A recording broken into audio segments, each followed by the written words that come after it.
The much anticipated Durban International Film Festival is set to get underway in just 2 weeks. This year's theme is Adaptation, Survival and Sustainability. For what we can expect here, I'm now joined by Valma Pfaff, who is the festival manager. Valma, very good afternoon. Thanks so much for speaking to us. We're 2 weeks away, well, just under 2 weeks away. What can we expect from this year's Durban Film Festival? Hi there. Pleasure meeting you today.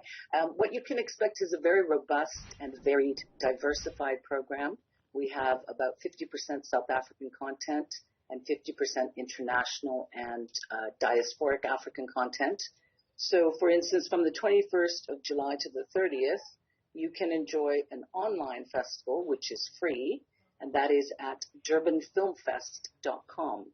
But the primary offering is in Durban, in partnership with Avalon at the Suncoast City Center at the Suncoast Casinos, where you can enjoy fantastic South African films that are great achievements under the COVID regulations that we've just come out of.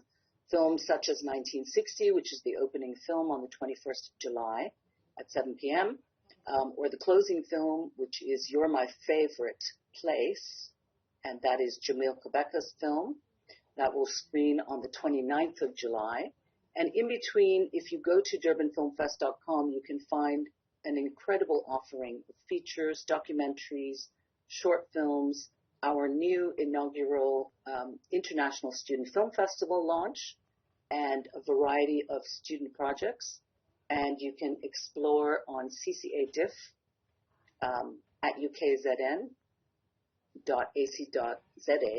for more information about all the films. Now, all of this is happening in a hybrid format. How does that all work?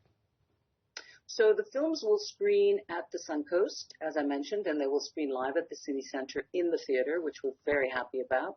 So back to live, back to the cinema. If you purchase your tickets online at cinicenter.coza, you will be able to purchase tickets immediately now for all of the opening galas, closing gala, Music is My Life, the Joseph Shabalala story, any of the screenings that you find of interest. You can book tickets right away, and you can join us live at the cinema. After the film screens live, you can then watch it online at durbanfilmfest.com, which is our hybrid festival offering. And that is like Netflix. You know, you just go online, you create an account, you populate your library, and from the 22nd to the 30th of July, you have access to enjoy all of our content in the comfort of your home. Now, the product mix, if you will, includes features, documentaries, shorts, and student films. Explain to us the difference between those various categories. So, initially, the feature film you are familiar with. Feature films are the format that most cinemas utilize. So when you go and see a movie, you're in for at least 90 minutes to 2 hours. That is a feature drama, and it's generally the format that people are familiar with. That is a fictionalized story, or at least an enhanced story.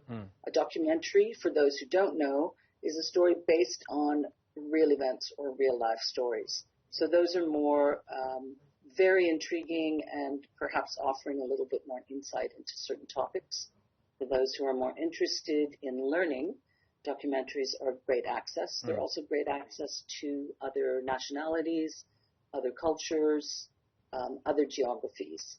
And this year, as I mentioned, we have a student film festival, which launches under Isipetu. That is our audience outreach program. That is our youth development program. And it happens concurrently with DIF. Isipetu will present live content like roundtable discussions with filmmakers, with policymakers at the KZNSA Gallery from the 25th of July until the 29th of July. So you can catch some of those events if you are physically in Durban. And short films are generally young filmmakers' first foray into the film medium. So young graduates, recent graduates, first-time filmmakers will often cut their teeth on a short because film is a very expensive endeavor, and a short film, which may be from 7 to 10, 12 to 20 minutes, gives people an opportunity to explore a story in a smaller format. Now, you talk about film being an expensive item. Well, so is travel to Durban. Yeah. Now, you've got these individuals with expertise, with experience, that are going to be sitting down with filmmakers of all sorts. Is it worth it for somebody in Johannesburg and Cape Town who's new in the business or would like to learn more to make the trip to Durban? Absolutely. We understand that there are implications, yes, the cost of petrol, the cost of flights, but there is always a bus. You can take a bus, you can travel to Durban overland from Cape Town or from Johannesburg or anywhere else in the country. And I would strongly recommend it because face-to-face, nothing beats face-to-face, and that is what festivals are for. They are for brokering relationships. They are for growing talent, for joining producers with content creators. And I have to say that as Durban is the center for this presentation, we are at the Suncoast from the 21st to the 30th, but also from the 22nd, 3rd, 4th at the Ilangani Hotel is the Durban Film Mart. So the city is going to be abuzz, and it's going to be a very diverse offering all around town, on the beach, North Beach, South Beach. So I would strongly encourage youth, established filmmakers, producers, directors, distributors to come and join us.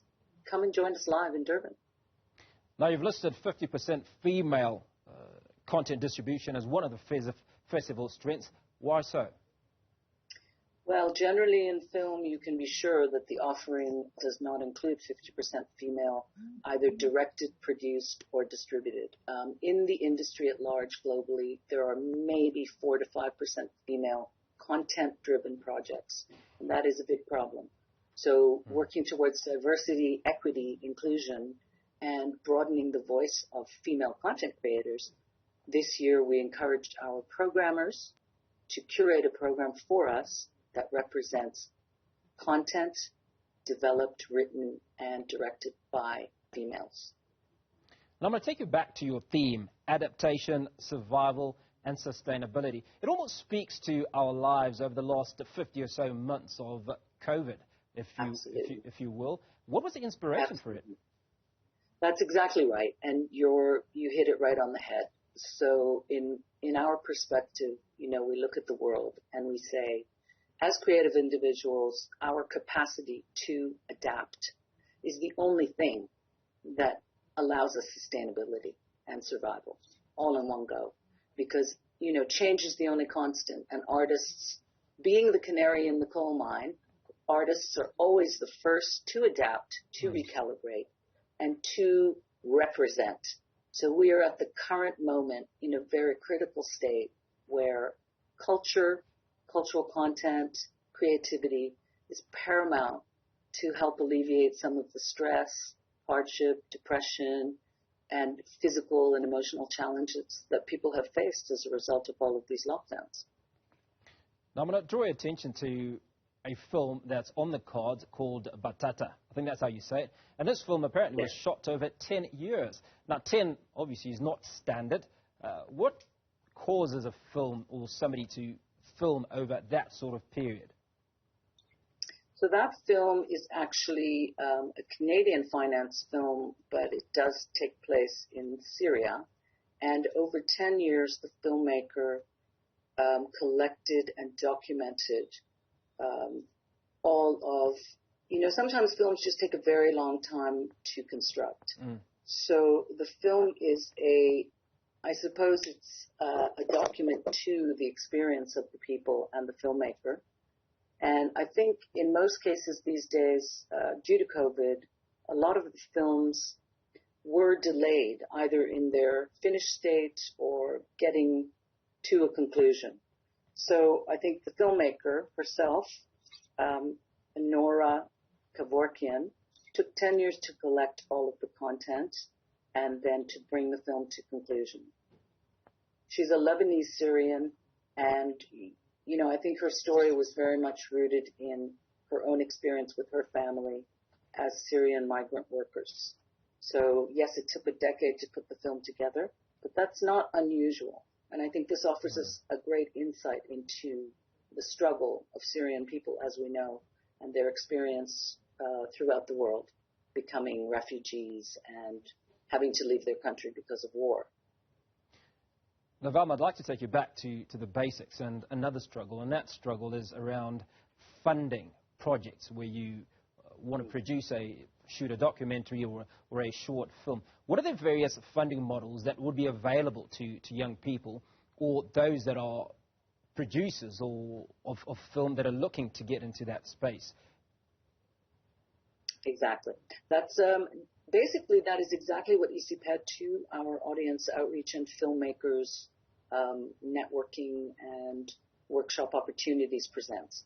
So if young filmmakers are coming, say you're a young filmmaker but you have no formal education, you're not graduating from AFDA, you don't have a degree in film, but you're still very, very much interested in content creation, which we are hoping to capture youth of that nature, then attending some of the presentations at the KZNSA is paramount, because there you will hear presentations from the National Film and Video Foundation. There you will meet people from the Durban Film Office, from KZN Film Commission, from Durban Tourism, from Video Vision. You know, these are some of the biggest players in the film world in South Africa and in KZN primarily. And if you're in Durban in person, you can attend some of the workshops and presentations at the Ilangeni, which is also free, which means you can go and have a chat with Westboro or Gauteng Film Commission.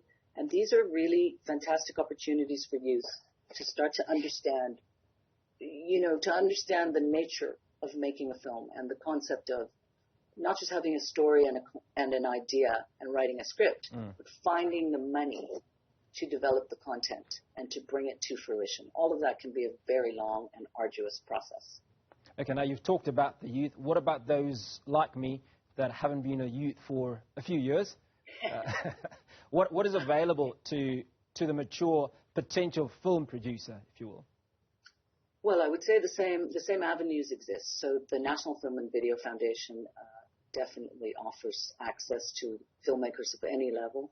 All of the commissions, that is Gauteng, KZN Film Commission, and Westboro, which is the Western Cape Avenue, all of those commissions exist. So if you get familiar with what they're offering online and you find out what the funding sources are, you can apply. Obviously, we're also I think this latest period of human history has escalated the number of stories that we have. And I think that's a good thing. We have a lot of stories to tell. We have a lot of things to share because we didn't have the opportunity to share them in the live space. And that means there is a lot of content, as we know. There are many different avenues for exploring content. And I think it doesn't matter if you're 90 or 60 or 18. If you have something worthwhile to say and it is your own perspective, then you have an opportunity to create content. You could have a web series. You could do something online. You could just post, put your content on TikTok or Facebook. You can put it on Instagram. So we have a lot of avenues available. The film space has opened up. You no longer have to wait for a distributor or for someone to buy your content. You can publish your content yourself, and that makes it good and bad.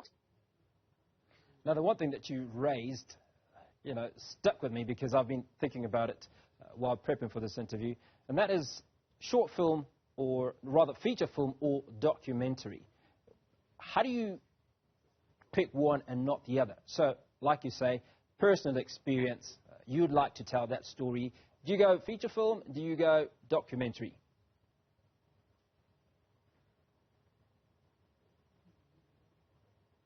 My question is, how do you decide?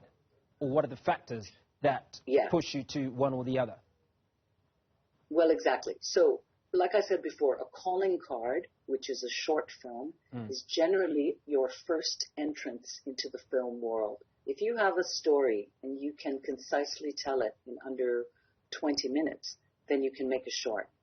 If it is a dramatic story, which means it's fictional, or you have fictionalized a real event, then you can call it a short, and it can be a dramatic short. If you want it to be a documentary short, it means it's based on factual information. So if it's a real event, facts, real actors, not actors, real people who experience certain things, then it's a documentary. Yeah, but what I'm getting at, sorry, Valma, what I'm getting at is we do see documentaries around the lives of people. But in the same turn, we also see feature films that are based on real-life stories. So my question is it about preference? Exactly. Is it about a personal preference, or is it a formula, if you will, that pushes you either to go feature film or documentary?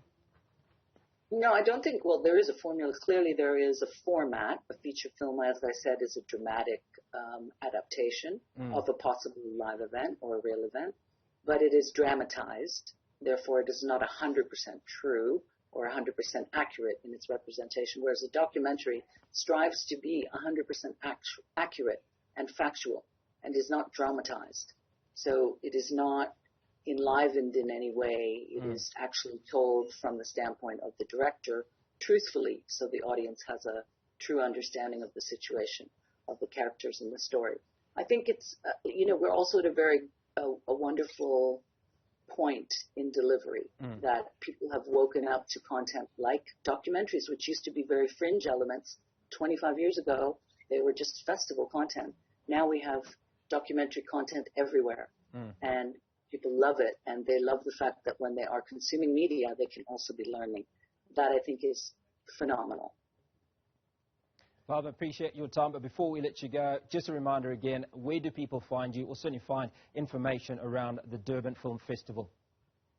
Exactly. You go to Durban Film Fest, that is FILMFEST.com, durbanfilmfest.com. You will be on a site that will show you the almost 200 films we are presenting.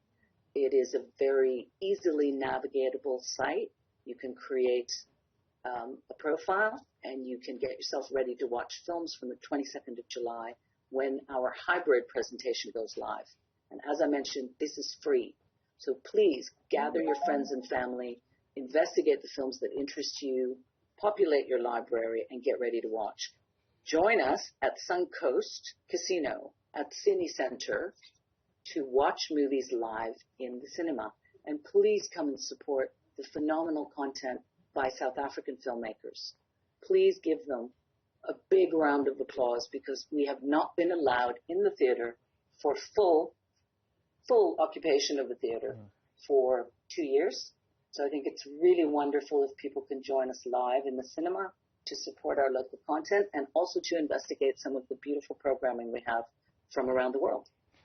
Adaptation, survival and sustainability, and that's the theme of this year's Durban Film Festival.